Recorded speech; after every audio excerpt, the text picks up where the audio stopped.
नमस्कार शेतकरी मित्रांनो. तुम्ही बघू शकता आपलं ड्रीप कनेक्शन चालू आहे. ड्रीप जोडण्याचं काम चालू आहे. तर आपण इथे ड्रिलद्वारे पहिलं पाईपला छिद्र घेणार आहे. अशा प्रकारे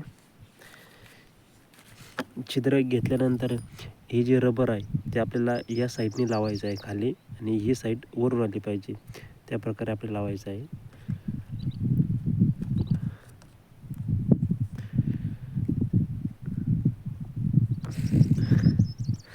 हे बघा लागलं आहे. आणि त्यानंतर आपल्याला टेक ऑफ जे आहे ते ही छोटी साईज खाली गेली पाहिजे. अशा प्रकारे आपल्याला लावायचं आहे. तुम्ही बघू शकता.